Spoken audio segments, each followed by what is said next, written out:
Un défilé de cosplayers, danseurs et de chars traverse le centre-ville de Hangzhou. Des entreprises de Chine, du Japon, de Corée du Sud, des États-Unis et d'autres pays participent aux divers forums, expositions et foires commerciales.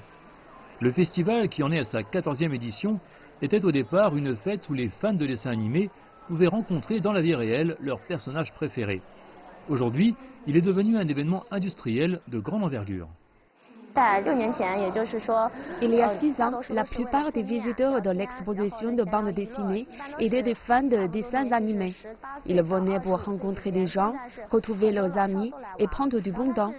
Mais aujourd'hui, les personnes âgées et les enfants sont également de la fête. L'exposition est devenue une plateforme à moitié commerciale. La Chine tient à développer son industrie de la bande dessinée et des dessins animés.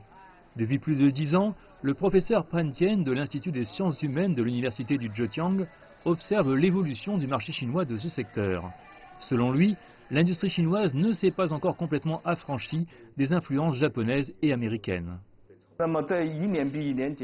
Les dessins animés chinois sont moins nombreux, mais de meilleure qualité.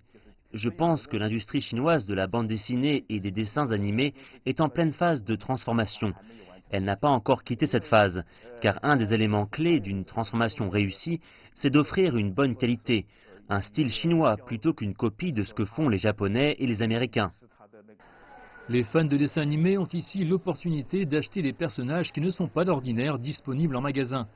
Ceux du manga japonais Naruto et les Avengers de Marvel sont parmi les plus populaires. Selon le professeur Pan, les produits constituent une grande partie de l'industrie de la bande dessinée, mais la route est encore longue pour la Chine dans ce domaine. La Chine est encore faible dans le développement de ses produits, car les entreprises ne font que leur apposer des images de bande dessinée. Réussir n'est assurément pas facile. Elles n'ont pas conscience de l'importance de la créativité dans le design. Rencontrer les dessinateurs fait également partie de l'événement. Un des plus célèbres est Zhu Doyong de Taïwan, qui profite du festival pour dédicacer des exemplaires du 3e volume de Absolute Children, un livre inspiré par son fils.